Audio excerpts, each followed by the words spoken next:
من يهده الله فلا مضل له ومن يضلل فلا هادي له أشهد أن لا إله إلا الله وحده لا شريك له وأشهد أن محمدا عبده ورسوله وبعد.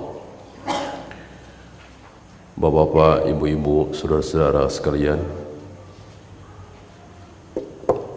bahagia saya bisa berada di tengah-tengah antum sekalian. Kita mungkin belum kenal, beda suku, tidak ada hubungan darah, tetapi dengan sama-sama beriman, sama-sama bertauhid, maka ini akan langgeng sampai surga insyaallah ta'ala. Antum tahu, ketika seseorang masuk surga, melihat ayahnya di neraka, ibunya di neraka, bahkan anak-anaknya di neraka, karena dia sendiri yang beriman, lainnya kafir semua. Ambil contoh Asia misalnya, dia menyaksikan suaminya di neraka, Fir'aun, ayah ibunya di neraka. Kira-kira sedih apa tidak? Tidak.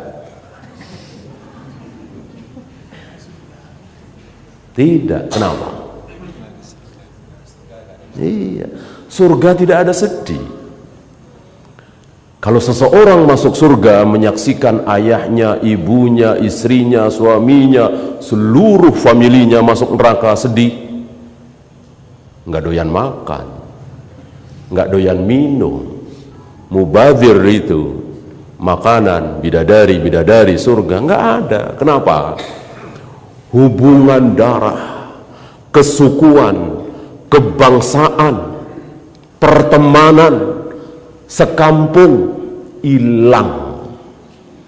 Ketika kita sudah di surga atau orang kafir di neraka, nggak ada lagi. Dicabut rasa kasih sayang itu. Sebaliknya, yang tidak kenal sama sekali, mungkin waktu di dunia baru ketemu sekali, itu pun cuman seperempat jam ngobrol ya di masjid, tapi sama iman, sama tauhidnya, dia sama-sama faham tauhid rububiyah, uluhiyah, asma wa sifat, maka akan bertemu di surga dan penuh kasih sayang. Ya. Nah, dalam rangka itulah insyaallah ta'ala kita akan bahas malam ini sehubungan dengan hidayah tadi. Kita akan bahas tentang bagaimana sehari semalam kita minta diberi hidayah minimal 17 kali. Siapa cuma 16 kali, dosa besar. Siapa yang minta hidayah kepada Allah cuma 16 kali, apalagi 15 kali, apalagi 14 kali, apalagi tidak sama sekali, dosa besar sekali. Minimal 17 kali, yaitu sebuah kalimat yang berbunyi ihdinas siratal mustaqim. Hidayah, sesuatu milik Allah yang Allah akan berikan kepada manusia dengan pilih-pilih, pilih kasih. Beda dengan rizki, kesehatan, kebahagiaan hidup di dunia ini, kemakmuran. Allah tidak pilih kasih. Yang muslim, yang kafir, yang ahli taat, yang ahli maksiat, semuanya diberi rizki apa tidak? Diberi. Kesehatan diberi, kebahagiaan. Kita lihat orang Buddha, orang Hindu, hidupnya penuh dengan kebahagiaan. Ada apa tidak? Banyak. Orang kafir, orang Yahudi, Nasrani, hidupnya melimpah ruah kekayaan. Adakah? Banyak. Rizki Allah berikan, tidak pilih kasih. Adapun yang pilih kasih adalah hidayah. Tidak semua orang Allah berikan hidayah. Abu Bakar Allah berikan hidayah, Umar Allah berikan hidayah, Utsman, Ali, Zubair, Tolha Allah berikan hidayah. Tapi Abu Jahal, Abu Lahab tidak, Abu Thalib tidak. Padahal sezaman, ketemu setiap hari, bertemu dengan wajah Nabi setiap hari sama. Yang ini dapat hidayah, yang ini tidak. Ya. Maka kalau kita khawatir, takut tidak dapat rezeki, anak kita tidak punya kerjaan, masa depan suram, maka harus lebih takut lagi anak kita tidak dapat hidayah, kita tidak dapat hidayah. Karena rezeki sudah dijamin. Adakah makhluk di muka bumi ini yang rezekinya tidak dijamin oleh Allah? Al-jawab, tidak ada. Wa ma min dabbatin fil ardi illa 'ala Allahi rizquha. Tidak ada satupun makhluk di muka bumi ini, dabbah sekalipun, yang rizkinya tidak ditanggung oleh Allah. Tidak ada. Tidak ada manusia tidak dapat rizki. Maka takut nggak dapat rizki, takut nggak punya kerjaan, takut nggak bisa makan, takut nggak bisa nyekolahin anak, ini ketakutan yang tidak wajar. Ya. Takut dari siapa kira-kira? Ketakutan yang datang dari siapa? Dari syaitan, tepat sekali. Dan itu firman Allah. Ya, asyaitanu ya'idukumul faqra. Setan itu selalu menakut-nakuti dengan kemiskinan. Gimana? Anakmu 2 saja bingung nyekolahin. Gimana anakmu 7? Udah stop. Nah, ditakut-takuti dengan kemiskinan. Kalau kamu keluar dari perusahaan ini, perusahaan riba ini, bank ini, anak istrimu mau makan apa? Kamu sudah dapat gaji 15 juta, 20 juta, cari gaji segitu sekarang sulit. Mau makan apa? Lihat, setan selalu menakut-nakuti dengan kemiskinan di dunia ini. Adapun Allah menakut-nakuti dengan apa? Allah sama menakut-nakuti kita. Setan nakut-nakutin kita, Allah dan Rasulnya sama nakut-nakutin kita. Tapi Allah dan Rasulnya menakut-nakuti kita dengan apa? Neraka, siksa kubur, padang mahsyar, mizan, sirat. Itu yang kita disuruh takut oleh Allah. Kita kebalik. Dengar kemiskinan, dengar sulit cari lapangan kerjaan, setengah mati takutnya. Ya, maka memasukkan anaknya ke pesantren, jadi ustadz, takut. Gajinya berapa jadi ustadz? Ya. Beda dengan insinyur, dokter. Lihat. Ya. Adapun nanti di neraka, nanti azab kubur, seolah dongeng saja. Tidak ada di hati kita. Ya. Nah, lihat dari ini. Salah satu ciri-ciri firqah dolal, salah satu, bukan satu-satunya, itu menakut-nakuti dengan itu. Di pengajiannya, di mimbar Jumatnya, kaum muslimin ditakut-takuti dengan kehidupan ini. Ya. Kalau kaum muslimin nggak ikut asuransi bagaimana? Kalau kaum muslimin tidak ada yang kerja di bank bagaimana? Kalau kaum muslimin nggak ikut-ikutan berpolitik gimana? Yang dibahas dunia. Kenapa nggak keluar? Kalau kaum muslimin nggak berjamaah sholat subuh, sholat isya gimana? Nah, ini kan jelas menakut-nakuti manusia ala Allah dan Rasulnya, bukan ala syaitan. Ya, inilah hidayah. Jika kita takut kita tidak akan dapat rezeki, maka wajib kita lebih takut kita tidak dapat hidayah. Karena sekali lagi tidak ada yang tidak ditanggung rezekinya oleh Allah. Adapun hidayah tidak. Menurut antum yang dapat hidayah dengan yang tidak, kira-kira banyakan yang mana? Banyakan yang tidak. Ini mestinya lebih takut lagi. Ya. Hadis sahih riwayat Muslim. Di antara 1000 manusia, berapa yang masuk neraka? Di antara 1000 manusia, berapa yang masuk neraka? Sabda Nabi SAW, 999. Ya. Berarti orang baik dengan orang tidak baik, banyakan mana? Jelas banyakan tidak baik. Maka jangan jadi kebanyakan orang, jadilah manusia yang sedikit. Caranya bagaimana? Taat kepada Allah dan Rasulnya. Ketika kita taat kepada Allah dan Rasulnya, insya Allah menjadi golongan yang sedikit. Lihat saja, yang muslim dengan yang kafir banyakan yang mana? Kita semua bisa jawab.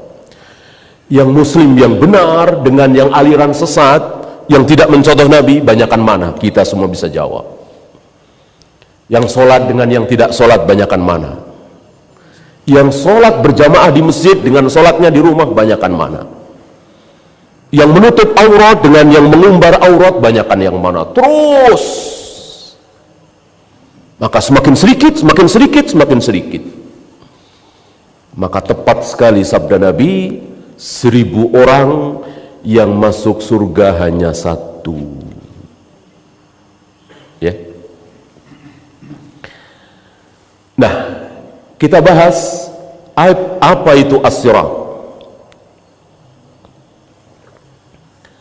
Saya kira ihdinas siratal mustaqim, antum tahu ya. Tunjukkanlah kepada kami ya Allah, jalan yang lurus itu seperti apa. As-sirat al-mustaqim, jalan yang lurus itu seperti apa. Apa jalan yang pernah ditempuh oleh orang-orang Mu'tazilah, orang-orang Jahmiyah, orang-orang Jabariyah, Asy'ariyah, Maturidiyah, atau yang mana? Nanti akan kita tahu bahwa tidak mentang-mentang mengatasnamakan Islam, dia pasti benar, tidak sesat. Karena ini kan jalan juga. Adapun Yahudi Nasrani sudah jelas.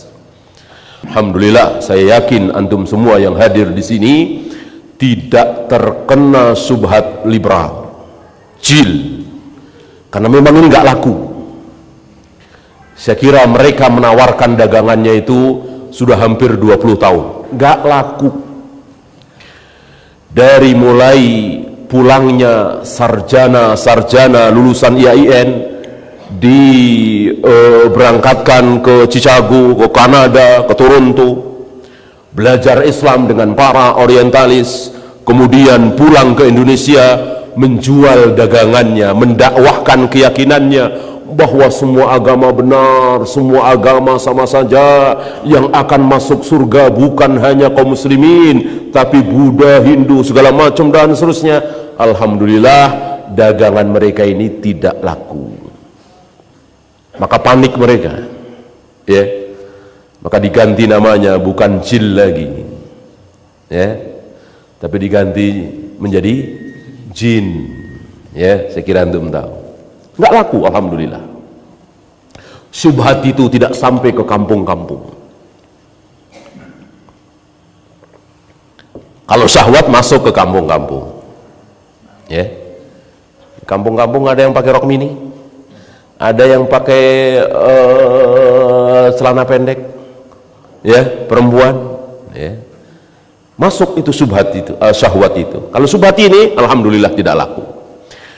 Nah, yang terkena syubhat itu yang mengatasnamakan Islam.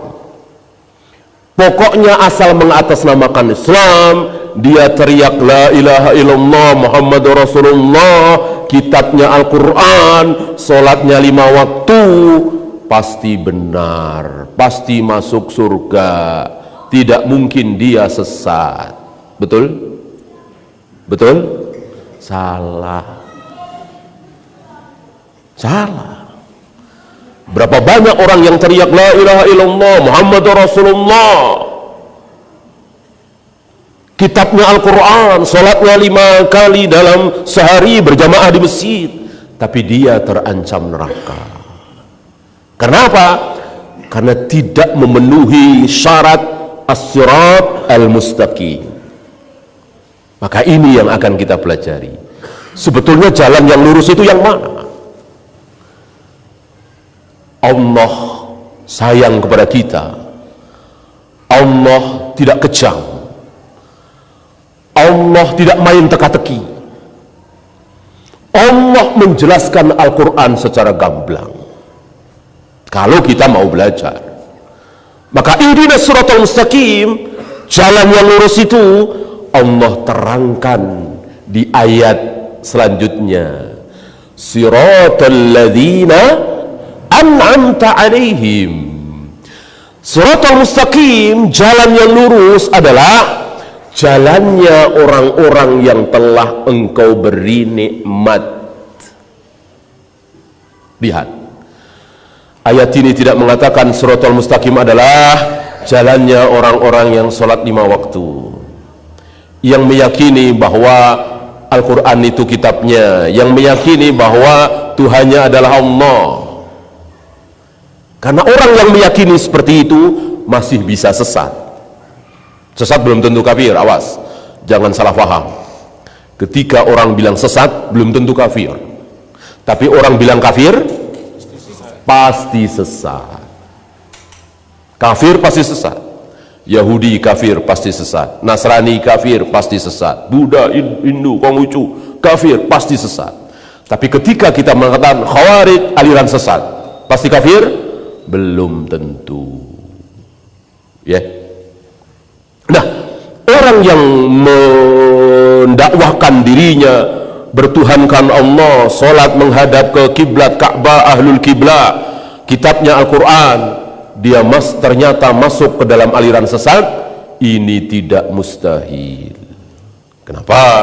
Karena dia keluar dari siratal mustaqim. Kenapa? Karena dia tidak mengikuti jalannya orang-orang yang telah engkau beri nikmat. Mari kita cari tahu siapa orang-orang yang telah diberi nikmat. Di sini pun Allah tidak main teka-teki lagi. Allah telah jelaskan.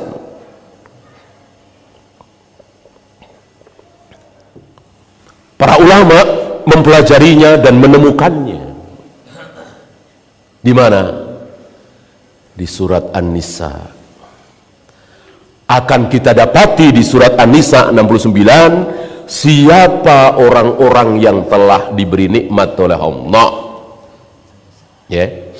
Bapak, Ibu nanti pulang lihat An-Nisa 69. Saya bacakan ya. Wa may yuti'illaha war rasul. Perlukah saya membaca a'udzubillahi minasyaitonir rajim? Perlukah saya membaca a'udzubillahi minasyaitonir rajim? Ini kan ayat Al-Qur'an. Wa idza qara'tal Qur'an fasta'id billahi minasyaitonir rajim.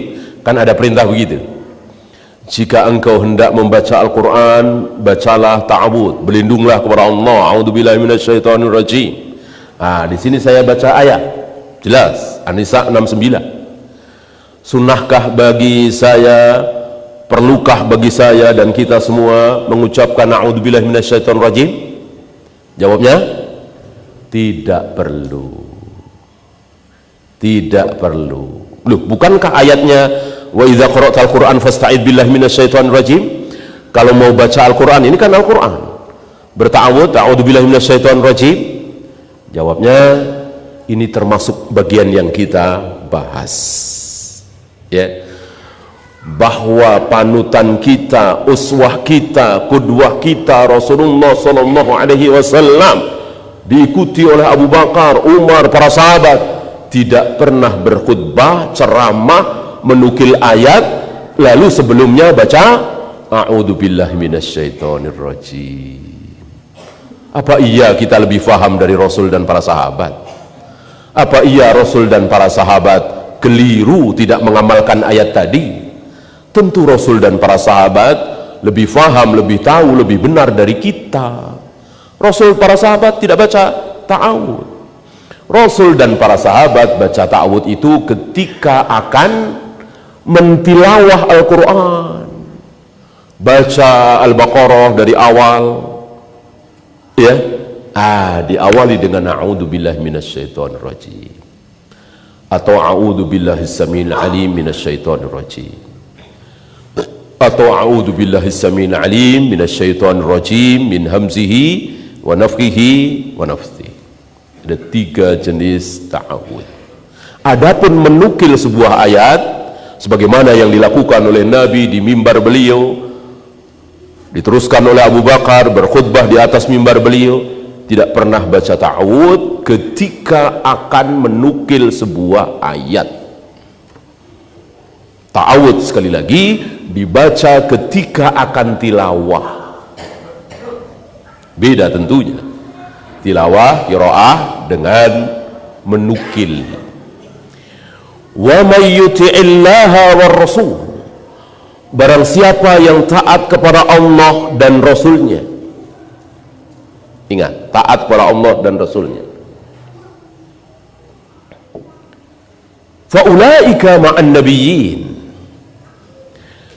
maka mereka itulah orang-orang yang akan bersama Nabi. Ternyata ini orang-orang yang telah diberi nikmat. Ya, siapa? Para nabi. Orang-orang yang telah diberi nikmat oleh Allah, yang pertama adalah para nabi. Senikmat-nikmat pemberian. Jadi lurah nikmat, jadi gubernur nikmat, jadi presiden nikmat, jadi raja nikmat, jadi nabi nikmat yang tidak ada taranya. Kedudukan tertinggi pada diri manusia, nabi. Ya, kalau raja, gubernur, camat itu nikmat dunia saja. Adapun nabi dunia dan akhirat. Ya. Nah, ada berapa nabi? Nah, Abu Zur'ah meriwayatkan sabda Nabi sallallahu alaihi wasallam 124.000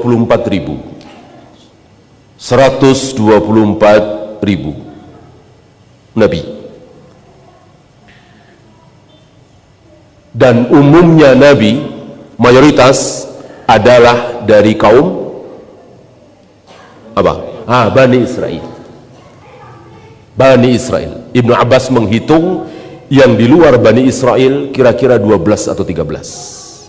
Adam, Idris, Nuh, Hud, Soleh, Ibrahim, Ismail, Ishak, Yakub, Muhammad alaihi wassalatu wassalam. Ya kira-kira segitu. Setelah Nabi Yakub, nama lain Nabi Yakub, Nabi siapa? Nabi Israel. Anak-anaknya kan Bani Israel. Nah, semua nabi dan rasul dari Bani Israel 124.000. Yang terpilih menjadi rasul kira-kira 313. Yang dikisahkan dalam Al-Quran hanya 25. Yang ulul azmi 5. Yang Khalilullah, Khalilur Rahman 2. Ya, 124.000 nabi, siapa yang paling mulia? Tentu Nabi Muhammad sallallahu alaihi wasallam. Ya, taulah, ketemulah kita satu figur bahwa jalannya orang-orang yang telah engkau beri nikmat, yang nomor satu adalah Nabi Muhammad sallallahu alaihi wasallam. Ya. Apakah beliau saja? Wasyuhada, wasiddiqin, orang-orang siddiq, orang-orang siddiq. Siddiq artinya benar. lebih benar lagi karena ada tambahan huruf dal. Kan benar kan sodik, ini ada tambahan dal lagi, siddiq, siddiqin, orang-orang yang benar. Kalau Nabi 124.000, kalau siddiqin tentu lebih, karena semakin berkurang keutamaan semakin banyak jumlahnya, semakin utama semakin sedikit. Maka tadi Nabi sedikit, 124.000 tentu sedikit dibanding dengan yang bukan Nabi, entah berapa triliun manusia, dari Nabi Adam sampai manusia terakhir, sedikit kan. Yang Rasul 313 sedikit lagi, yang dikisahkan dalam Al-Quran cuma 25 sedikit lagi, yang ulul azmi lebih sedikit lagi, yang Khalilullah lebih sedikit lagi, 2 ya. Nah, siddiqin yang jumlahnya lebih banyak dari Nabi Rasul, yang terbesar siapa? Siddiqul Akbar, yang keluar dari lisan Nabi, dia siddiq. Kalau keluar dari mulut saya, mulut antum, mulut si A, mulut si B, masih bisa diragukan. Saya bilang, si fulan ini orangnya benar, si fulan ini bisa dipercaya, si fulan ini jujur, amanah. Antum bisa ragu, karena ucapan saya bisa benar, bisa salah. Ini ucapan Nabi SAW, dia siddiq, siddiqul akbar. Siapa dia? Abu Bakar. Abu Bakar. Ketemulah kita dua figur, jalannya orang-orang yang telah diberi nikmat. Karena kita butuh figur, butuh contoh teladan. Ingat, Islam ini bukan hanya ajaran teori. Kalau mau jadi Islam yang baik, lakukan 1 ini, 2 ini, 3 ini, 4 ini. Tidak. Ada figur, alhamdulillah. Antum masih ingat kira-kira mungkin 25 tahun yang lalu ya, atau 20 tahun yang lalu, rame-ramenya di negeri kita ini diadakan penataran P4. Saya kira masih ingat ya. Ada yang masih SMP, SD, dari TK sampai perguruan tinggi, sampai dosen-dosen, sampai pegawai negeri, pejabat eselon, semuanya ditatar P4. Tujuannya baik apa tidak? Tentu baik. Karena yang dibahas di dalam P4 ini supaya jujur, supaya amanah, supaya tidak korupsi, supaya amanah masuk jam 7, pulang jam 5 misalnya. Baik semua. Nggak ada yang buruk. Ini kan bicara masalah dunia. Mereka nggak bicara tentang tauhid rububiyah bagaimana, tauhid uluhiyah bagaimana. Hancur kalau bicara itu. Alhamdulillah cuman bicara itu. Ya, semua orang tahu jujur baik, amanah baik, rajin kerja baik. Itu kan P4 itu bagus. Entah berapa miliar, berapa triliun dana yang digelontorkan. Ya, tujuannya untuk membikin akhlak bangsa Indonesia ini baik, bagus. Pertanyaan saya, sukses apa gagal? Gagal total. Gagal total, semua kita tahu. Tujuannya baik, caranya baik, tapi gagal total. Kira-kira kenapa?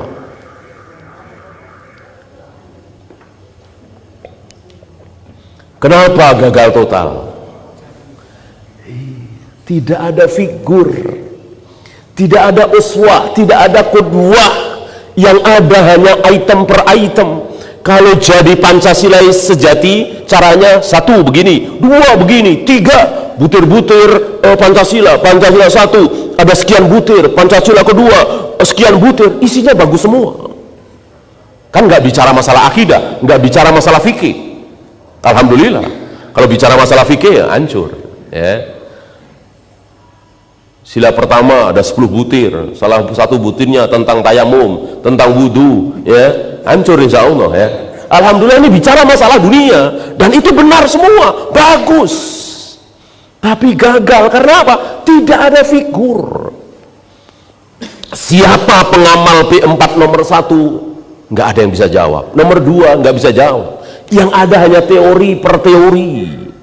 Tidak ada tatbikul amal sama sekali. Maka gagal total. Islam tidak seperti itu. Alhamdulillah Islam punya figur. Jadi kalau ingin tahu yang paling mengamalkan Al-Fatihah nomor 1 siapa?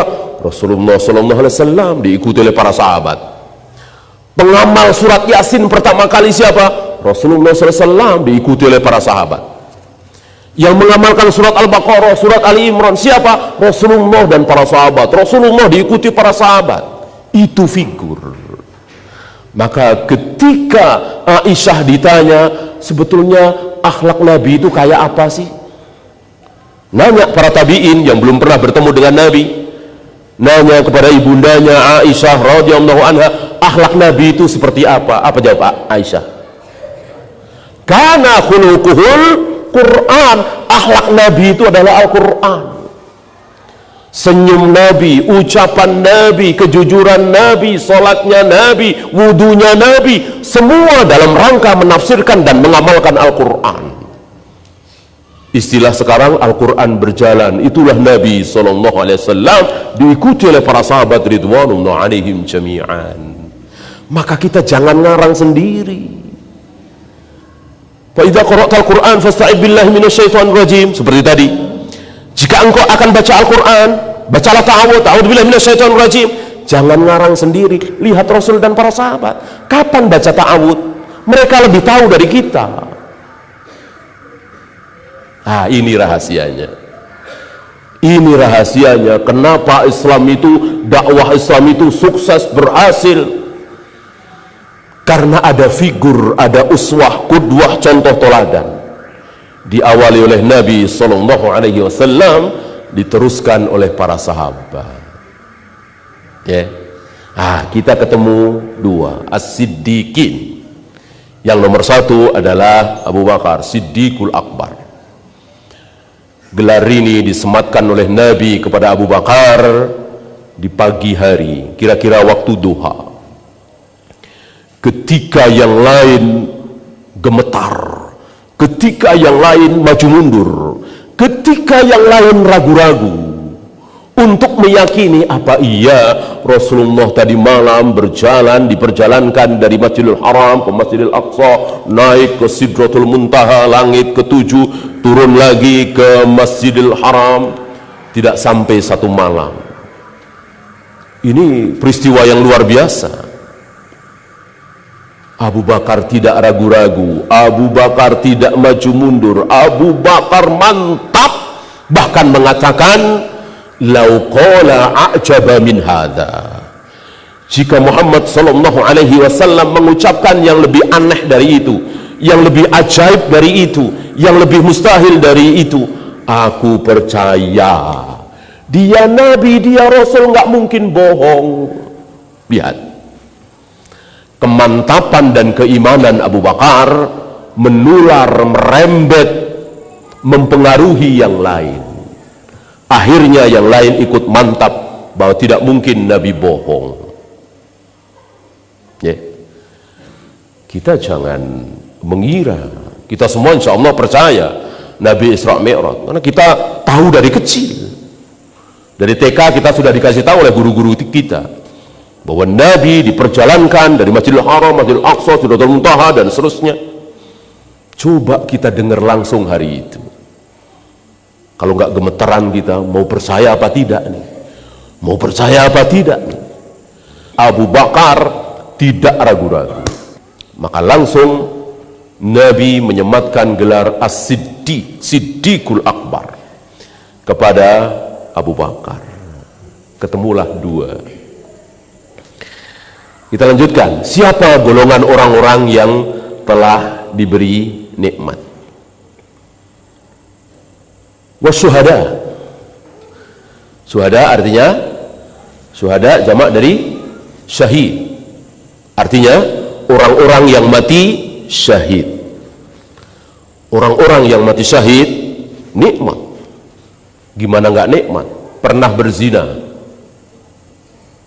ratusan kali, pernah minum khamr puluhan kali, pernah ninggalin sholat 10 tahun misalnya. Begitu mati syahid, hilang semua, hapus semua. Janji Allah bagi orang yang mati syahid adalah diampuni seluruh dosanya. Ya. Maka banyak saudara-saudara kita yang iri dengan jamaah haji yang meninggal ketika ihram, yang meninggal karena tertimpa, itu semua syahid. Dosa-dosanya diampuni insyaallah taala, itu jaminan dari lisan Nabi sallallahu alaihi wasallam. Berarti kan nikmat. Berapa jumlah syuhada? Tentu lebih banyak dari siddiqin.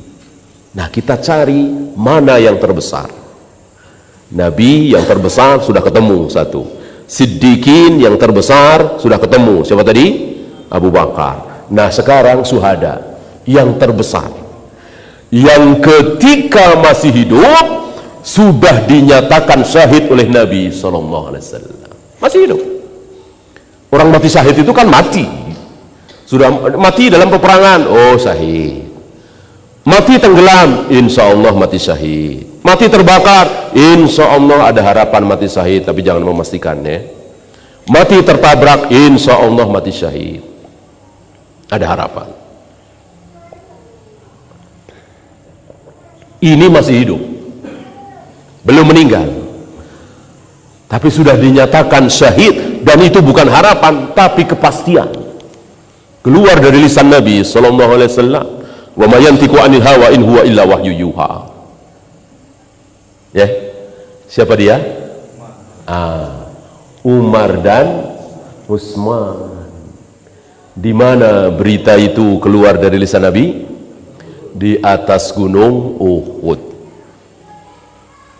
Berempat. Rasulullah, Abu Bakar, Umar, Utsman, berempat. Entah satu keperluan apa, mereka berempat berada di atas gunung Uhud. Ketika berada di atas gunung Uhud itu tiba-tiba goncang, ya, goncang. Saat itu ada Rasulullah, Abu Bakar, Umar, dan Utsman. Ketika gunung Uhud itu berguncang, Nabi mengatakan, usbut ya Uhud, diam engkau wahai Uhud, fa inna fawqakumul yawm an-nabi was-siddiq wasyahidah. Diam engkau wahai Uhud. Kenapa? Karena di atasmu sekarang ini ada seorang nabi, ada seorang siddiq, ada dua orang syahid. Siapa nabi? Tentu Nabi Muhammad sallallahu alaihi wasallam. Tentu siddiq. Siapa siddiq? Abu Bakar. Siapa dua orang syahid? Siapa lagi kalau bukan Umar dan Utsman? Dan ini salah satu tanda kenabian beliau, bahwa beliau betul-betul nabi. Tidak selang lama sepeninggal Nabi, 2 tambah 10, kira-kira 12 tahun ya, 12 atau 11 tahun, Umar betul-betul syahid. Bahkan di saat beliau melakukan amal yang termulia, apa? Sholat, mengimami sholat subuh. Beliau ditusuk dari belakang oleh Abu Lu'lu', budak dari Mughirah bin Syu'bah. Lalu dia lari sambil menusuk yang lain. Ada kira-kira 13 yang ditusuk oleh dia, 7 meninggal, termasuk Umar. Begitu juga Utsman. Saya kira kita tahu dalam keadaan apa Utsman dibunuh. Syahid terbesar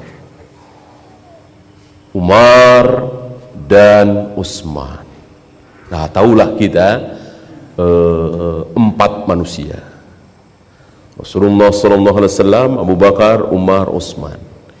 Inilah manusia-manusia yang telah diberi nikmat oleh Allah. Apa setelah wasyuhada? Wassolihin. Berapa as-solihin? Tentu lebih banyak lagi dari syuhada. Syuhada lebih banyak dari siddiqin, siddiqin lebih banyak dari an-nabiyyin. Nah sekarang siapa yang paling soleh di muka bumi ini? Tentu sepakat kita yang paling soleh di muka bumi setelah 4 manusia tadi adalah para sahabat. Ya. Setelah itu siapa? Setelah 4 manusia tadi, tentu Ali, Zubair, Tolha, Abdurrahman bin Auf, Abu Hurairah, Bilal, dan seterusnya. Mereka lah adalah manusia-manusia tersoleh di muka bumi ini. Kita di muka bumi ini belum ada yang sholat, mereka yang pertama kali sholat. Belum ada yang puasa Ramadan, mereka yang pertama kali. Umat ini belum ada yang jihad, belum ada yang haji, mereka yang pertama kali. Tidak ada kebaikan dalam Islam yang belum pernah dilakukan oleh mereka. Tidak ada. Sebutkan satu saja kebaikan dalam Islam, ibadah yang belum pernah dilakukan oleh para sahabat. Tidak ada. Kalau ada, berarti bukan ibadah. Kalau ada, berarti itu bukan kebaikan. Ya. Hari ini ada orang puasa hari kelahiran masing-masing. Saya lahir hari Selasa Kliwon misalnya. Antum tahu Kliwon? Tahulah ya.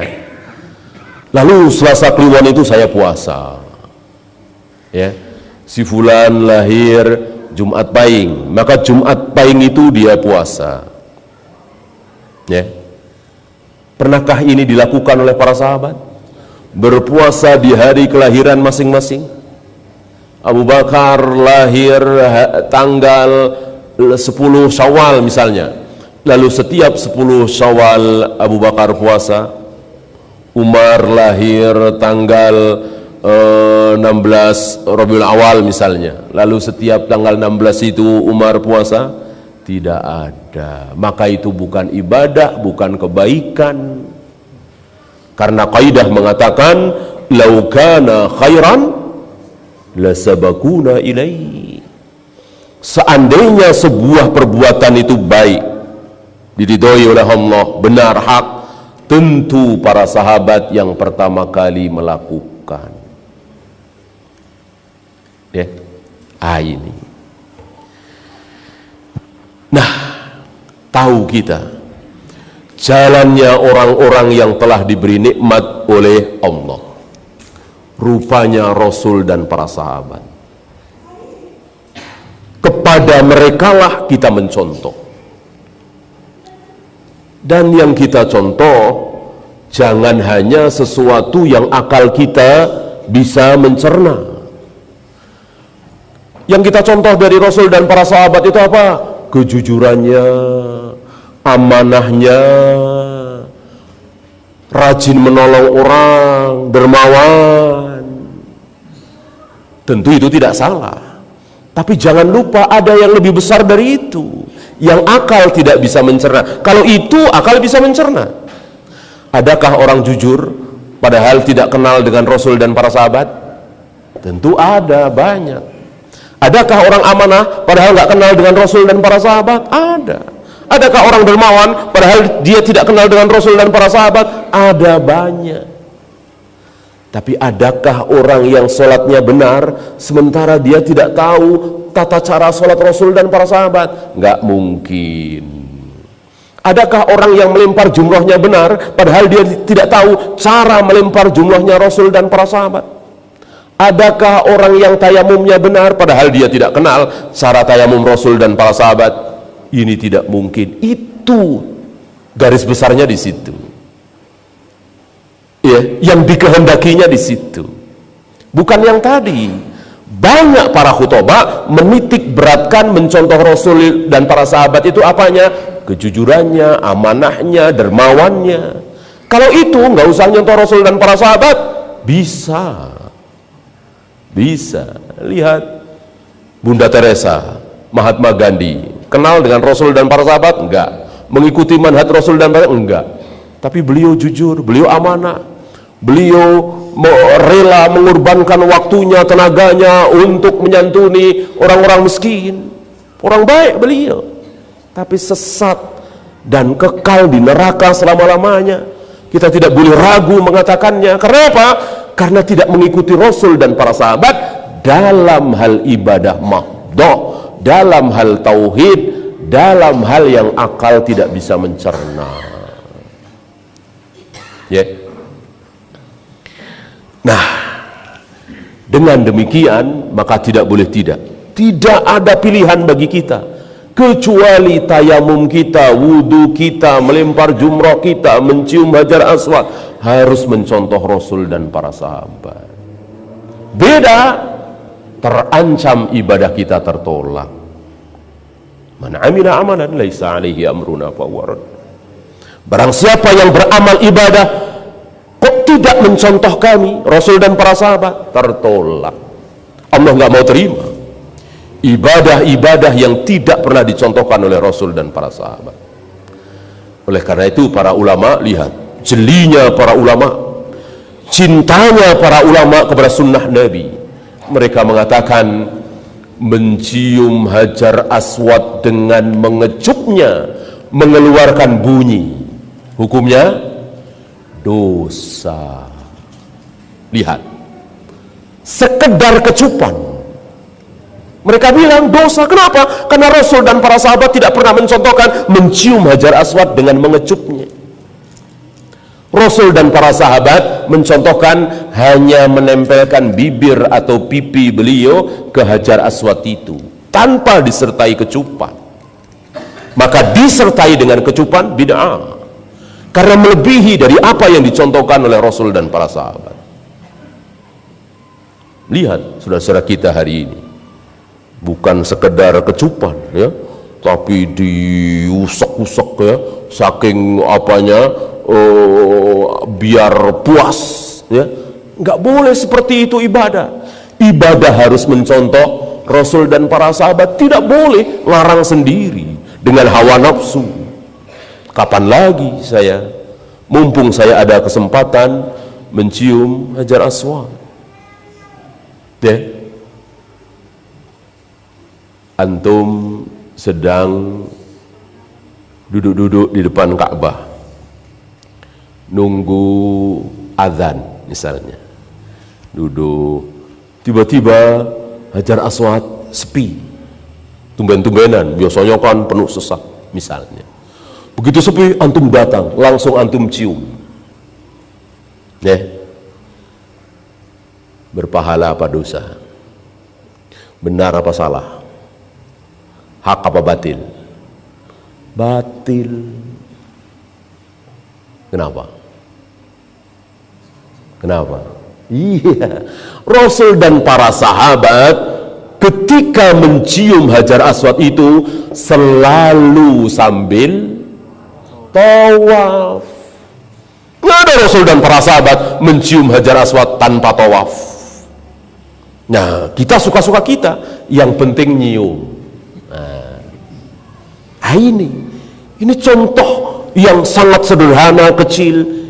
Ada contoh yang jauh lebih besar lagi. Bagaimana akidah kita, bagaimana tauhid kita. Apa kata Rasul dan para sahabat? Allah itu ada di mana? Di mana-mana di hati kita.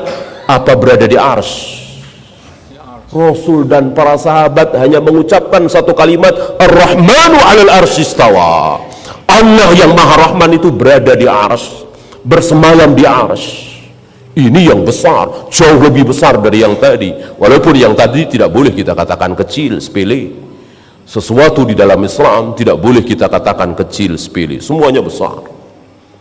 Mau sujud, mau ruku, mau tayamum, mau melempar jumrah, mau mencium hajar aswad, semuanya adalah besar. Karena berakibat nanti di akhirat dan kekal.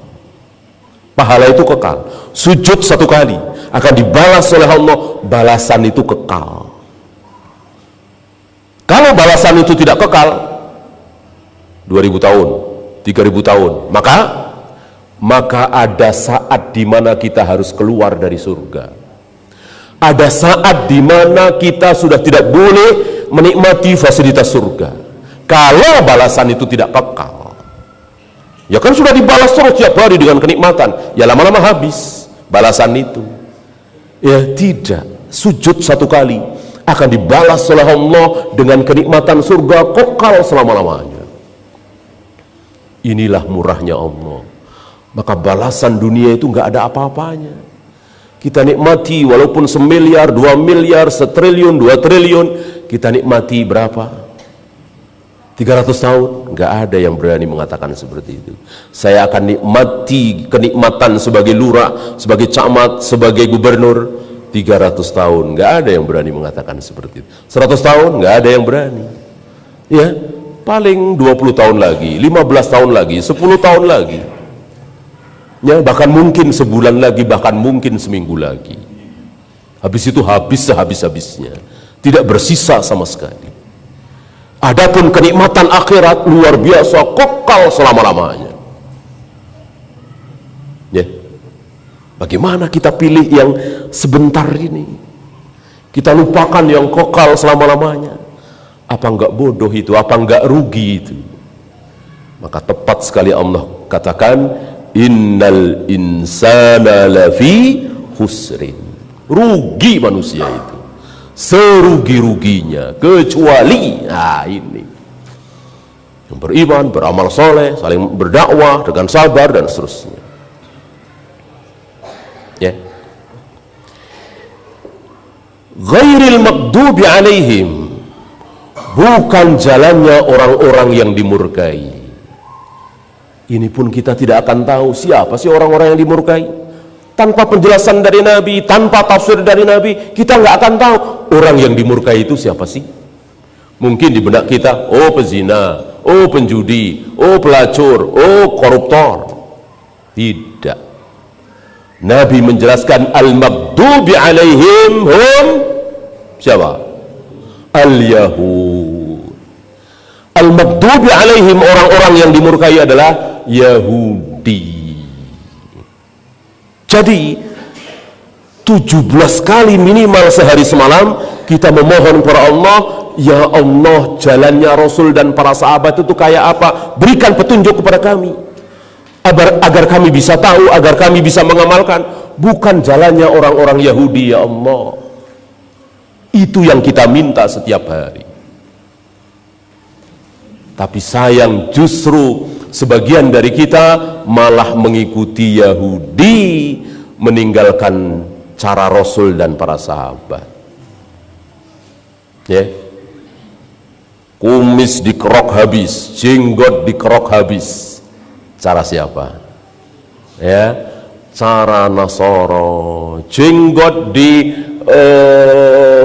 pangkas habis, kumis dibiarkan memanjang. Cara Yahudi, cara Majusi. Padahal Nabi mengatakan khaliful Yahud, khaliful Nasara, khaliful Majus. Selisihi Yahudi, selisihi Nasrani, selisihi Majusi. Jangan sama dengan mereka. Itu baru sekedar jenggot, baru sekedar kumis, belum sholat, belum puasa. Ya. Maka Nabi menyuruh sekali-kali sholat pakai sendal, alas kaki, sepatu. Tentu tidak di masjid, karena kan kita sering sholat di lapangan. Sholat Idul Fitri, sholat Idul Adha, sholat mayat, ya, itu kan disunahkan di tanah lapang. Nah, pakailah sendal. Karena apa? Orang-orang Nasoro sholat nggak pakai sendal. Lihat, sekecil itu, bagaimana yang besar. Kita hari ini justru sebaliknya. Cara Rasul dan para sahabat kita tinggalkan, cara Yahudi kita ikuti. Nyimpen uang 1 juta, nanti tahun depan kalau diambil sudah bukan 1 juta lagi, tapi 1,3, 1,4. Ini cara siapa ini? Cara Yahudi, jelas. Itu kita lakukan. Bahkan kita cari-cari Mana yang berani ngasih bunga besar, ngasih riba besar? Cara Yahudi. Rasul dan para sahabat tidak pernah sekalipun berpraktek riba seperti itu. Kalau nyimpen 1 juta, sampai kapanpun 1 juta, kecuali bagi hasil, kecuali diusahakan. Tentu 1 juta bisa 2 juta, bisa 3 juta, bisa 500.000 berkurang. Kalau rugi bisa bangkrut. Itulah bagi hasil. Adapun nyimpan 1 juta kemudian nambah, ini cara Yahudi. Haram seharam-haramnya, dan kaum muslimin melakukannya. Ya. Waladhdallin, dan bukan jalannya orang-orang yang sesat. Siapa orang-orang yang sesat? An-Nasara, Nasrani. Dua-duanya disabdakan oleh Nabi. Al-Maghdubi alaihim al-Yahud, ad-dhalin an-Nasara. Langsung Nabi yang menjelaskan. Dan dua-duanya kita memohon kepada Allah, jangan sampai kita bernasib seperti mereka. Ciri khusus Yahudi, ini yang besar, yang manhaj, lebih besar dari yang tadi. Yahudi berilmu, mencari ilmu, suka dengan ilmu, tapi tidak diamalkan. Tidak ada amal sama sekali. Yahudi berilmu. Saking berilmunya, Yahudi pernah mengatakan kepada teman-temannya, tanyakan kepada Muhammad tentang apa? Tentang ruh. Kalau dia jawab begini begitu, berarti dia bukan Nabi. Tapi kalau dia diam saja, nggak mau jawab, berarti dia Nabi. Lihat, apa bukan ucapan orang berilmu seperti ini? Berilmu Yahudi. Yahudi tahu tentang apa yang ada pada diri Nabi. Sab kenabian di situ mereka tahu. Sifat-sifat Nabi mereka tahu. Bahkan sesuatu yang menjadi privasi Nabi, ya, kehidupan pribadi beliau, yang mungkin hanya diketahui oleh istri-istri beliau, Yahudi tahu. Apa? Cara tidur Nabi, sifat tidur Nabi, Yahudi tahu. Apa sifat tidur Nabi? Jangan-jangan antum nggak tahu malah, ya, kalah sama Yahudi. Yahudi tahu sifat tidur Nabi. Bagaimana sifat tidur Nabi? Mataku tertidur, tapi hatiku tidak. Yahudi tahu. Apa nggak luar biasa tuh Yahudi berilmu? Tahu persis, ya. Tapi tanpa amal. Mestinya kan orang pertama yang masuk Islam, orang pertama yang baca syahadat, orang yang pertama mencintai Nabi, taat kepada Nabi, mestinya mendahului orang-orang Ansor. Orang Ansor nggak tahu, kecuali setelah diberitahu oleh Nabi SAW. Yahudi tahu, tapi nggak ada amal sama sekali. Jangan sampai kita seperti itu. Lihat sebagian kaum muslimin cari ilmu, yang dikejar apa? Gelar, ya. Maka kalau mau sekolah itu bilangnya apa? Mau ngambil S2, mau ngambil S3, ya. Kenapa enggak? Saya mau cari ilmu, menambah ilmu saya, menghilangkan kebodohan saya, menghilangkan kesalahpahaman saya. Kenapa tidak mengucapkan seperti itu?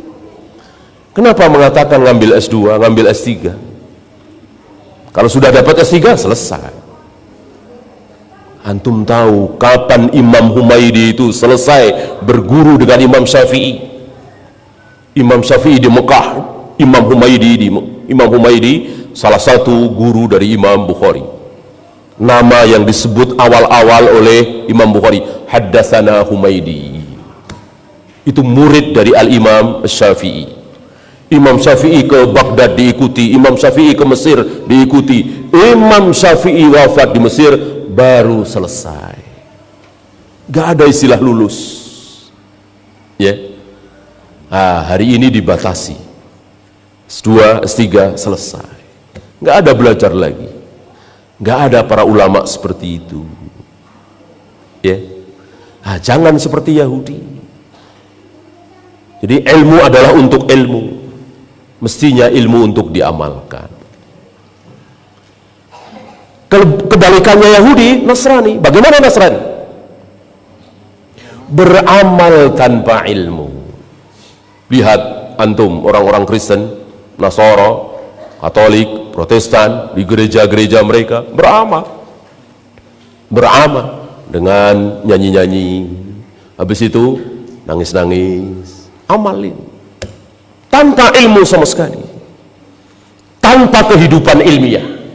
Sampai hari ini orang-orang Nasrani tidak pernah bertanya kepada para pendeta, para pastor, wahai Pak Pendeta, wahai pastor, apa iya Yesus kita, Nabi Isa, panutan kita, menyuruh kita bikin gereja dengan kiblat kemana saja, ya, kiblat ke jalan.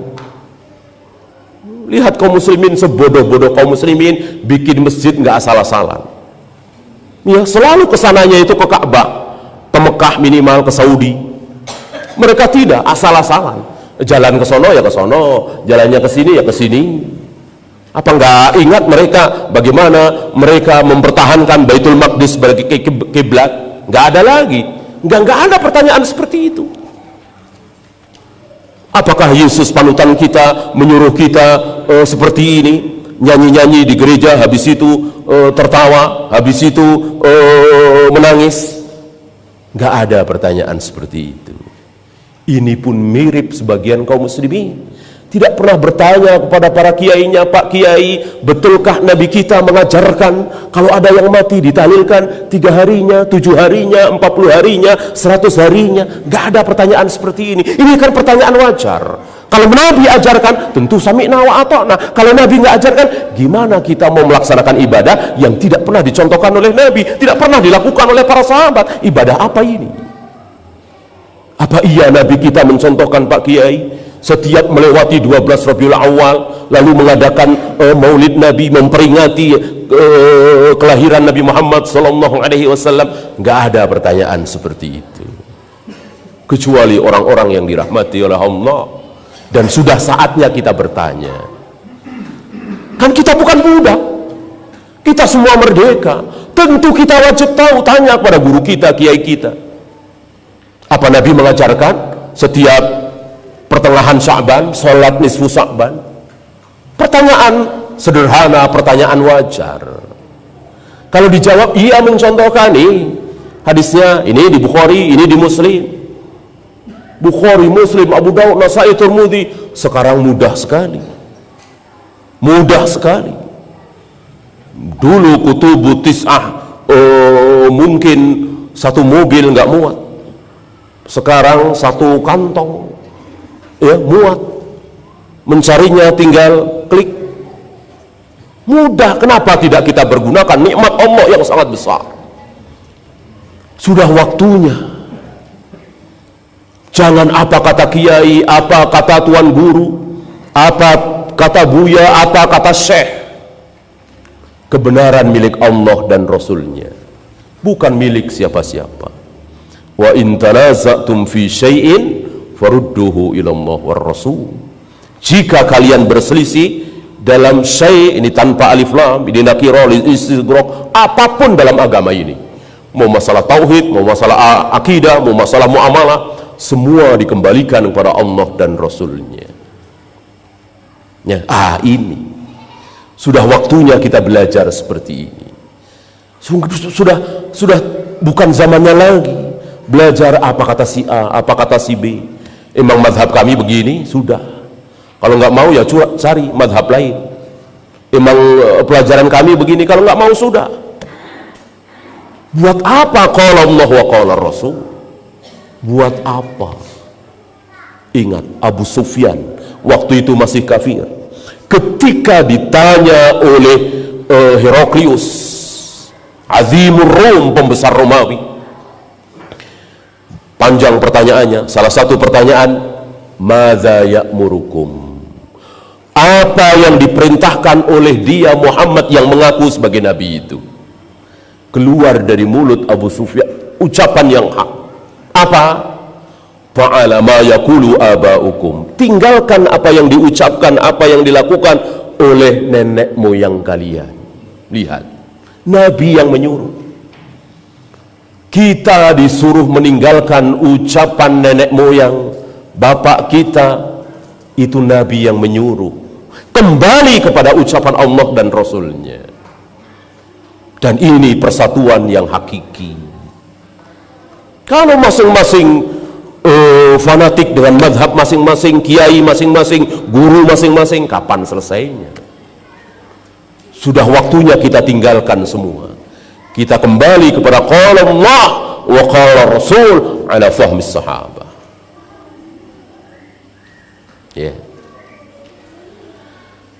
Ya, mungkin itu saja. Kita perluas insya Allah dengan soal jawab. Silahkan, barangkali ada pertanyaan yang ingin antum tanyakan. Iya, bagus. Alhamdulillah ada yang bertanya. Ini gunanya ada yang bertanya ya. Sebab keterangan itu kadang-kadang suka kurang. Pertanyaan bagus sekali. Ya, kan para sahabat berselisih. Mana yang mau kita ikuti? Ya, adakah perselisihan para sahabat? Ada. Ya. Bahkan ketika Nabi masih hidup. Saya kira antum tidak lupa dengan peristiwa setelah perang Ahzab, di mana Nabi menyuruh kepada para sahabat untuk langsung ke benteng Yahudi Bani Quraidah. Jangan pulang, perang belum selesai. Ya, mengepung Yahudi Bani Quraidah. Nabi berpesan di situ, jangan kalian sholat asar kecuali di benteng Bani Quraidah. Sholat asar harus di situ. Berangkatlah mereka bergegas ke Bani Quraidah. Sebagian sampai di situ belum maghrib, sholat asar di situ. Sebagian sahabat sudah mau maghrib, masih jauh, nggak mungkin kekejar. Ya, sholat di situ. Sebagian mengatakan tidak. Nabi berpesan sholat asar harus di sana, walaupun sudah maghrib. Berselisih kan? Berselisih. Jadi sebagian ada yang memahami lafaz Nabi mutlak, pokoknya sholat asar harus di Bani Quraidah walaupun sudah maghrib. Sebagian mengatakan tidak, maksud Nabi itu kita harus buru-buru, kalau perlu lari, naik kendaraan, agar sebelum maghrib sudah sampai sana, sholat di sana, sholat asar di sana. Adapun kita nggak keburu, ya sudah sholat di sini, kan berselisih. Nah, bagaimana kalau para sahabat berselisih? Disinilah Al-Quran dan Sunnah menjawab. Seperti ayat yang saya bawakan tadi, wa in tanaza'tum fi syai'in farudduhu ilallah war rasul. Jika kalian berselisih, siapa saja, mau perselisihan antara Imam Syafi'i dengan Imam Ahmad, mau perselisihan antara Syahbani dengan Syekh bin Baz, mau perselisihan antara Ibnu Mas'ud dengan Ibnu Abbas, kembalikan kepada Allah dan Rasulnya, kembalikan kepada Al-Quran dan hadis. Ya. Oleh karena itu muncul kaidah. Satu, jika para sahabat bersepakat dalam satu masalah, dalam satu kasus, para sahabat hanya ada satu pendapat sepakat, maka haram bagi siapapun bikin pendapat kedua. Pasti pendapat kedua ini salah. Sepakat para sahabat membaiat Abu Bakar sebagai khalifah pertama. Siapa yang tidak sepakat ini, dia pasti salah, dia pasti batil, sebagaimana yang terjadi pada orang-orang Rafidhah. Ya. Sepakat para sahabat untuk mengumpulkan Al-Quran dalam satu mushaf. Tidak ada yang membantah, hanya satu pendapat, boleh. Maka siapa yang mengatakan tidak boleh, dia pasti salah. Sepakat para sahabat untuk sholat tarawih setiap malam di bulan Ramadan, yang itu belum pernah ada di zaman Nabi. Nabi kan nggak pernah sholat tarawih berjamaah setiap malam di bulan Ramadan, enggak. Nabi kadang-kadang 2 malam, kadang-kadang 3 malam.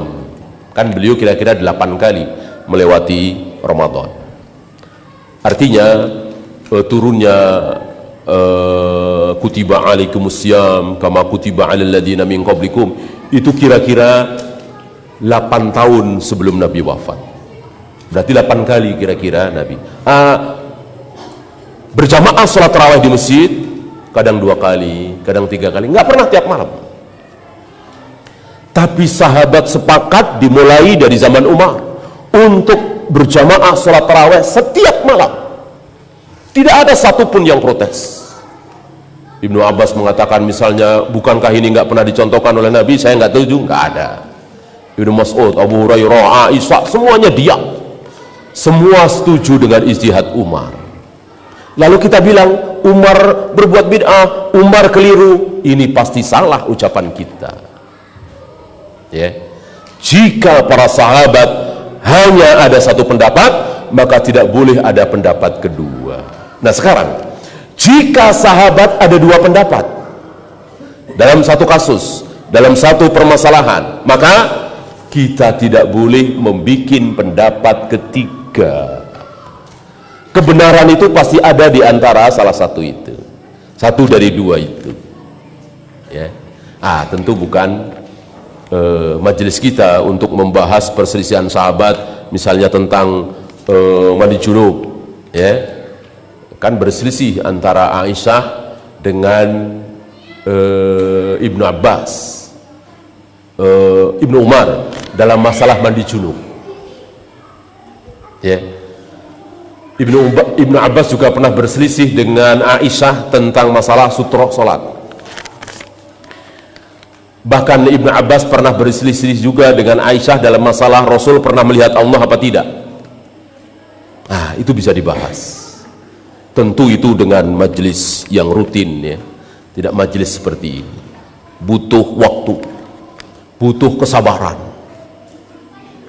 Ya, tidak boleh kita mencari ilmu itu pengen cepet-cepet. Jangan. Harus sabar. Dalilnya mana? Sahih apa tidak? Kalau sudah sahih, betulkah istidlalnya? Gitu. Apakah mentang-mentang ada dalilnya betul istidlalnya? Kan belum tentu. Belum tentu. Rasul meletakkan pelepah kurma yang masih basah di atas kubur. Apakah ada dalilnya? Jelas, antum bisa lihat di Bukhari, Muslim.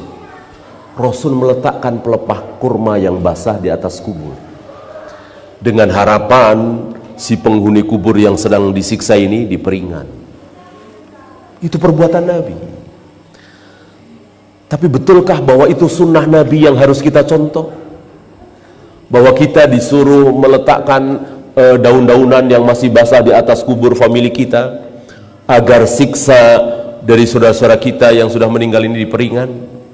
Lihat, tidak semua yang ada dalilnya itu benar istidlalnya, ya. Ini pun harus dibahas dalam taklim yang rutin, ngaji kitab, buka kitab. Sudah waktunya, bukan ceramah. Ceramah itu hanya ada di khutbah Jumat atau sekali-sekali. Adapun ngaji rutin, baca kitab, buka Riyadhus Shalihin, buka Kitabut Tauhid, buka Bulughul Maram kalau mampu, ya. Bagaimana perlakuan kita terhadap kuburan? Ada 2 yang terlarang terhadap kuburan. 1, terlalu hulu meninggikan. Yang kedua, terlalu merendahkan. Dua-duanya haram. Terlalu memuliakan, membesarkan, meninggikan. Ditulis nama di tembok, ditinggikan melebihi 1 jengkal, dikasih atap, dikasih lampu. Ini terlalu meninggikan, tidak boleh, haram. Ketika Ali bin Abi Thalib mau berangkat dalam perang Khaybar memimpin pasukan, Nabi berpesan, setiap kali engkau mendapati kuburan yang tinggi, ratakan kecuali sejengkal. Jadi meninggikan kuburan boleh, maksimal sejengkal. Lebih dari sejengkal hulu berlebihan tidak boleh. Itu meninggikan, terlalu memuliakan, terlalu membesarkan, tidak boleh. Yang kedua, terlalu merendahkan, ini pun tidak boleh. Apa? Terlalu merendahkan kuburan, nggak boleh. Apa? Pakai sendal masuk ke area kuburan, pakai alas kaki, sepatu, sendal, ini merendahkan kuburan. Rasul dan para sahabat setiap kali masuk kuburan lepas alas kaki. Ya. Maka kan ada hadis, si mayat ini mendengar alas kaki, sendal, sepatu yang kembali dipakai oleh para pengantarnya. Ya. Apalagi duduk atau berdiri tepat di atas mayat, ini pun tidak boleh. Ini pun haram, terlalu merendahkan. Nah, lihat Islam berada di tengah-tengah, tidak terlalu meninggikan, tidak terlalu merendahkan. Apakah kaum muslimin memuliakan Nabi, menghormati Nabi? Jelas. Cinta kepada Nabi? Iya, jelas. Tapi tidak berlebihan. Mengatakan anta syamsun, anta badrun, anta nurun fauqa nurin. Apa ini? Ya Rasul, engkau matahari, engkau bulan, engkau cahaya di atas cahaya.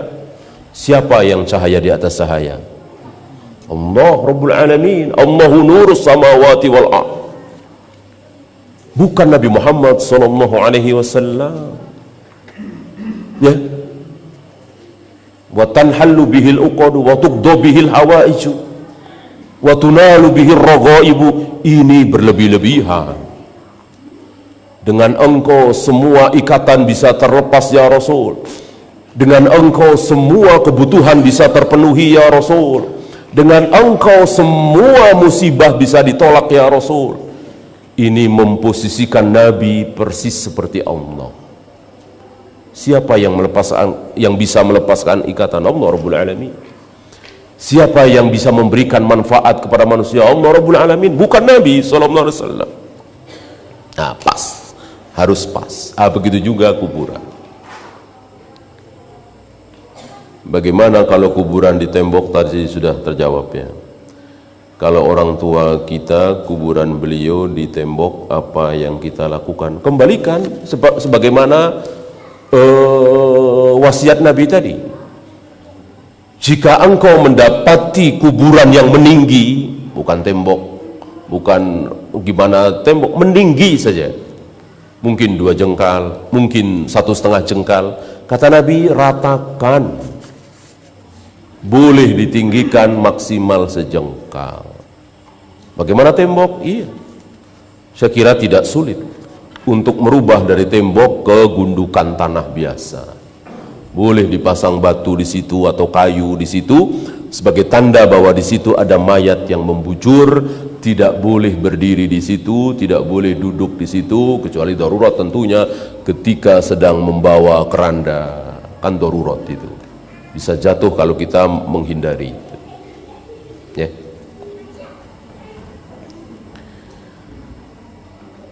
Apakah untuk puasa, apakah untuk qada puasa itu bukan untuk sholat? Iya. Iya, qada puasa ada. Qada puasa ada, qada sholat tidak ada. Nahnu nu'maru biqada'is shaum wa la nu'maru biqada'is shalah. Kata Aisyah, kami diperintahkan oleh Nabi untuk mengqada puasa, tidak mengqada salat. Jadi salat itu tidak ada qadanya. Loh, bagaimana kalau kita tiba-tiba kesiangan, bangun-bangun sudah jam 7 pagi, belum salat subuh, dan itu bukan maunya kita, Allah membangunkan kita jam 7. Apa yang harus kita lakukan? Ambil air wudhu, kemudian sholat subuh. Qadha apa bukan? Bukan. Bukan. Ya, itu memang waktunya. Itu memang waktunya bagi dia. Kalau qadha itu kan direncanakan, seperti qadha saum kan direncanakan. Ya, sekarang nggak usah saum, kan safar, kan sakit, apalagi haid, nifas. Nanti di qadha setelah Syawal dan bulan-bulan lain. Ketika masuk Syawal harus mengqadha langsung? Tidak juga, boleh ditunda. Coba kalau bangun jam 7, tar aja dah sholatnya jam 10-an, boleh apa tidak? Tentu tidak boleh, harus jam 7 itu. Beda dengan qadha shaum. Sudah di Syawal, qadha puasa, tar aja dah Dzulqa'dah, Dzulhijjah, ya. Bahkan Aisyah dan istri-istri Nabi baru sempat mengqadha puasa Ramadan itu, mereka haid kan? Bulan apa? Bulan Sya'ban, sebulan sebelum Ramadan. Ya, tahu antum sebabnya? Kenapa istri-istri Nabi baru sempat mengqadha puasa di bulan Sya'ban? Karena sibuk melayani Nabi Sallallahu Alaihi Wasallam. Ya, maka dohirnya mereka tidak sempat untuk puasa Senin Kamis dan seterusnya, kecuali Rasul tidak ada, kecuali Nabi sedang safar, sedang perang. Kalau Nabi di rumah tidak sanggup. Ya, Nabi luar biasa, kekuatan sebagai seorang laki-laki luar biasa, kita nggak ada apa-apanya. Ya, maka jangan pernah mengatakan Nabi itu nikah dengan wanita-wanita itu niatnya nolong doang. Ya, maka istri-istri Nabi itu nenek-nenek, janda-janda tua. Ini penghinaan kepada Nabi Sallallahu Alaihi Wasallam. Ya, Nabi laki-laki, jauh lebih laki-laki dari kita semua. Tidak ada laki-laki selaki-laki beliau, tidak ada, tidak akan pernah ada. Ya, itu penghinaan, itu syubhat. Ya, wajib kita tolak.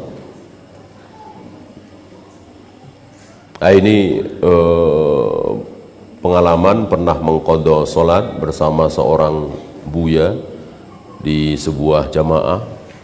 Mau buya, mau kiai, mau siapapun, bahkan Imam Syafi'i, ketika menyelisihi Rasul dan para sahabat, maka wajib kita katakan salah. Ini yang banyak tidak berani, dan tidak dibikin berani oleh para masyayikh, oleh para kiai, oleh para guru. Mestinya para guru itu merangsang murid-muridnya untuk berani. Lihat Imam Syafi'i, lihat Imam Syafi'i, kullu ma qultu wa sahhal hadits fakhudhu bil hadits wa la tuqalliduni.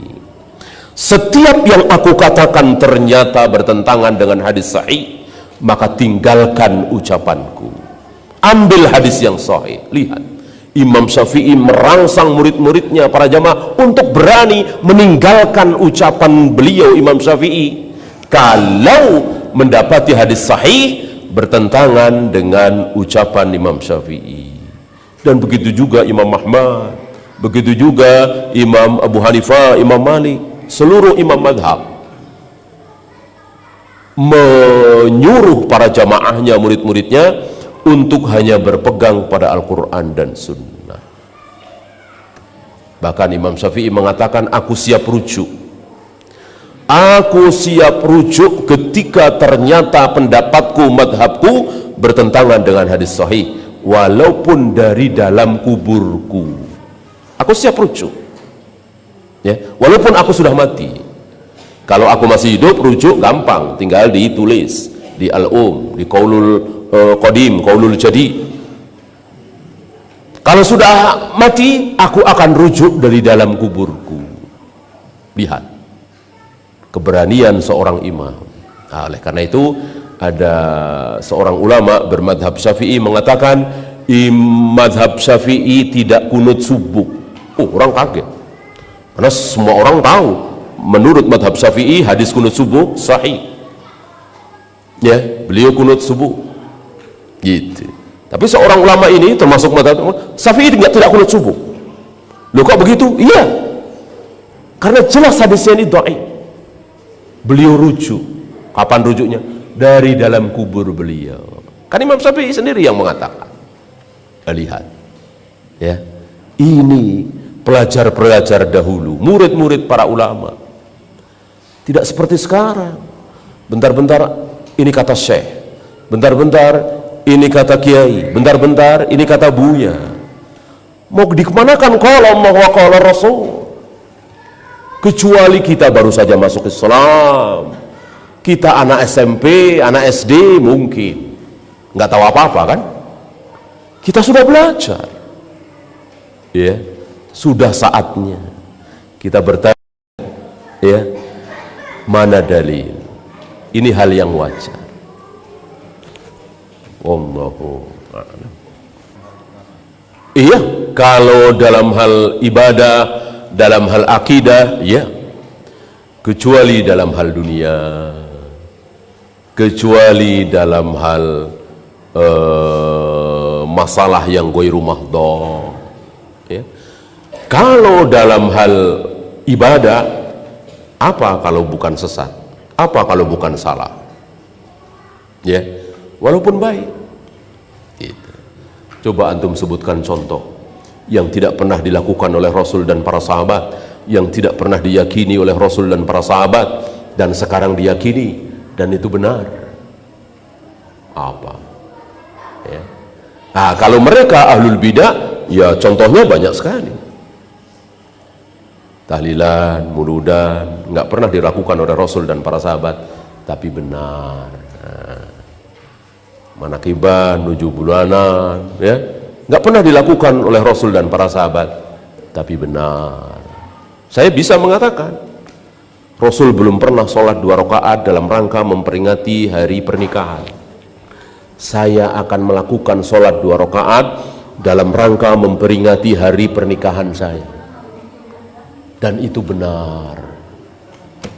Lalu patokan kebenaran apa? Lalu bagaimana ihdinas siratal mustaqim? Siratal ladzina an'amta 'alaihim.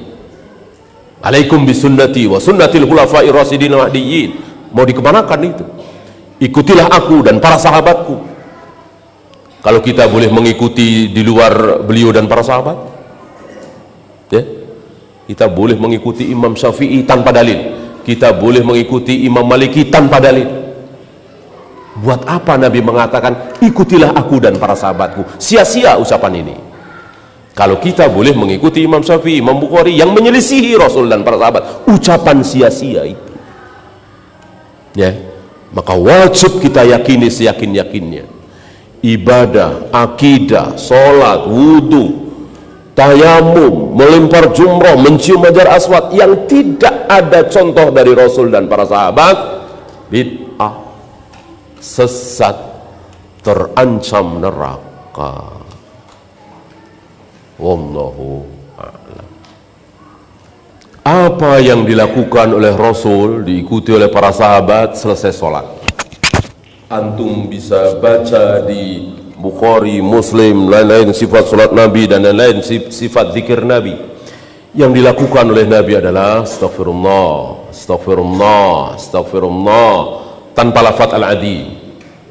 Diteruskan dengan Allahumma antas salam, wa minkas salam, dan seterusnya, subhanallah, subhanallah, subhanallah. Ayat kursi, ya. Mana contoh dari Nabi doa? Setelah itu semua Nabi mengangkat kedua tangan berdoa. Butuh dalil mana? Mana? Ya.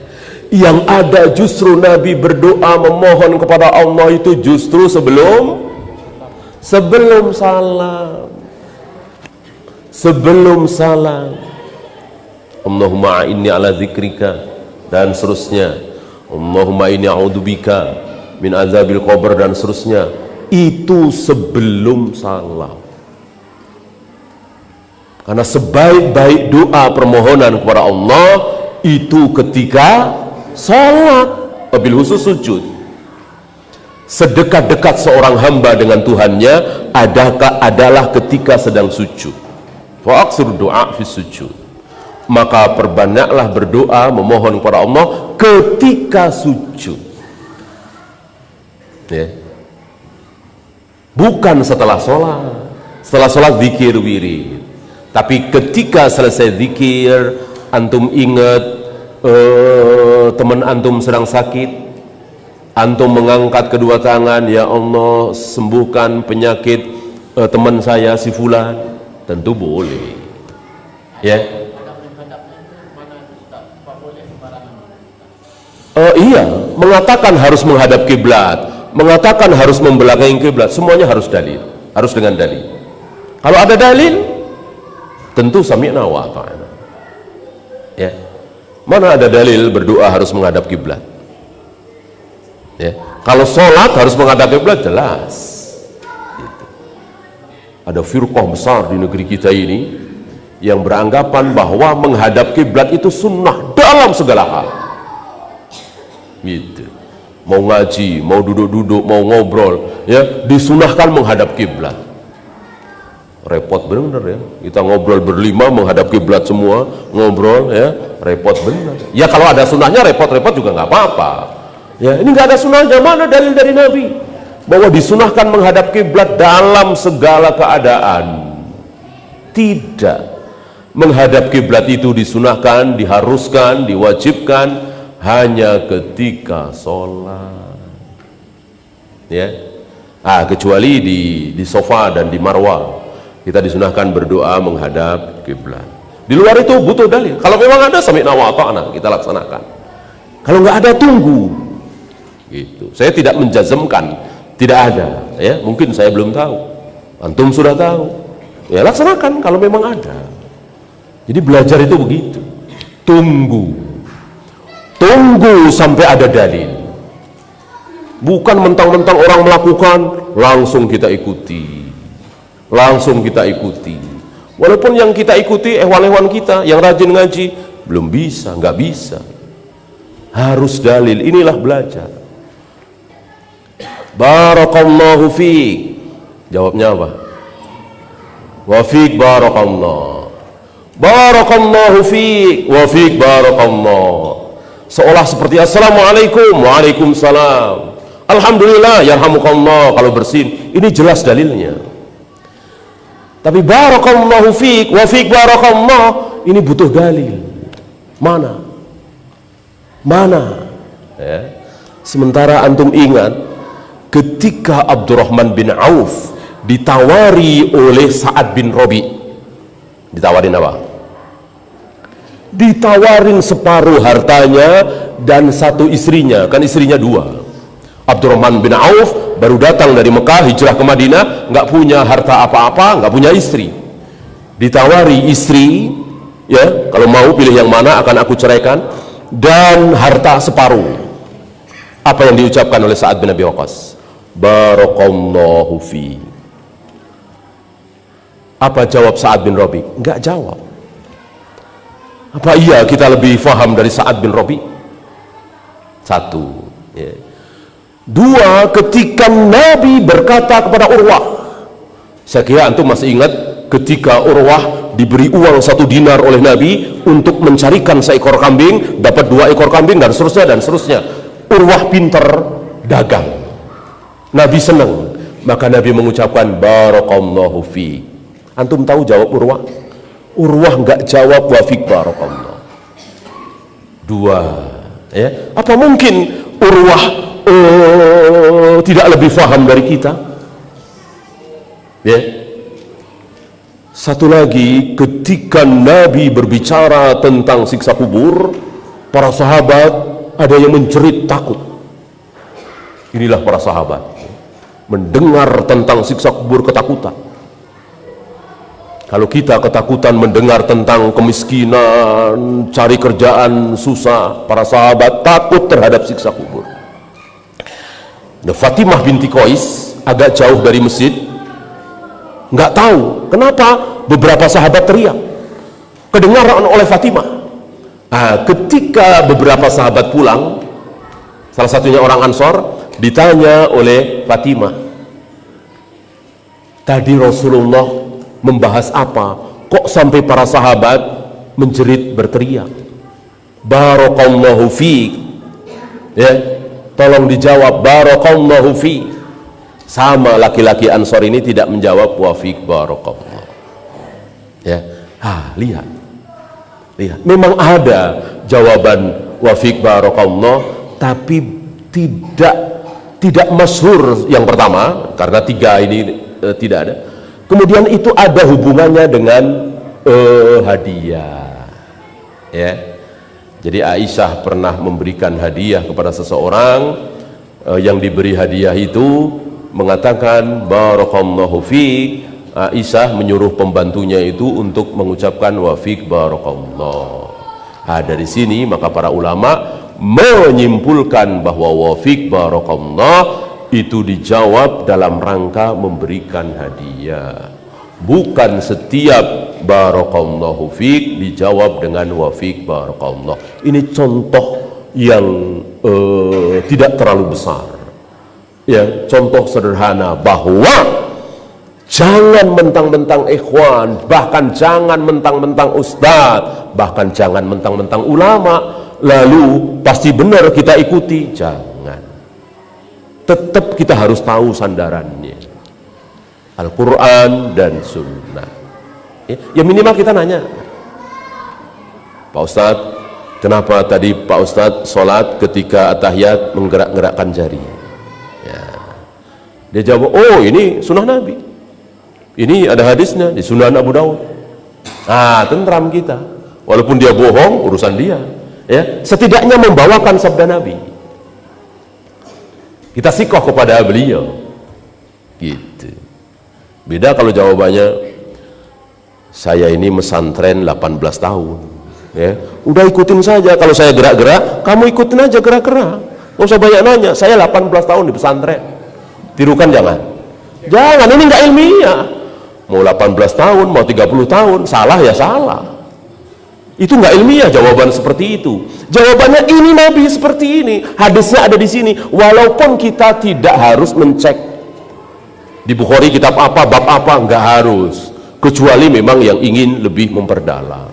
Kita cukup dengan ucapan Ustadz ada di Bukhari, ada di Muslim, sudah. Ya, wallahu a'lam. Silakan. Saya kira berlebihan ucapan Ustadz itu, ya. Oleh karena itu antum buktikan bahwa tidak membuat gaduh. Antum tahu nggak caranya? Biar mereka nggak gaduh, ya. Mereka tahlilan, kita nggak datang. Mereka muludan, kita nggak datang. Begitu ada dari mereka yang sakit, kita datang pertama kali. Yang meninggal kita datang pertama kali. Gotong royong yang bangun masjid kita yang paling depan. Insya Allah nggak gaduh. Ini anak ini baik nih, ya. Tapi nggak suka tahlilan nih, paling ketawa omnya, ya. Anak ini baik nih, rajin gotong royong nih, tapi nggak suka tahlilan, biarin dah. Mudah-mudahan seperti itu, ya. Jangan tahlilan nggak datang, meludan nggak datang, gotong royong juga nggak datang, ya. Sholat mayat juga nggak datang. Ini yang buruk. Maka buktikan bahwa mengamalkan sunnah itu tidak berakibat seperti itu. Maka ini tambahan kebaikan bagi kita. Orang mungkin akan biasa-biasa saja. Kita betul-betul bermujahadah untuk ta'liful qulub, melembutkan hati mereka. Karena tentang tadi nggak ada toleran, nggak ada toleran. Tidak bisa untuk melembutkan hati mereka dengan cara ikut-ikutan berbuat bid'ah, nggak bisa. Lembutkan hati mereka dengan cara mengamalkan sunnah Nabi. Gotong royong tadi di paling depan ketika ada sahabat kita, tetangga kita kesusahan, kita antarkan ke rumah sakit dan seterusnya. Setiap ketemu kita salam duluan, menyapa. Insya Allah mudah-mudahan mereka tidak akan membenci kita. Wallahu a'lam. Habis. Ibu-ibu nggak ada? Habis?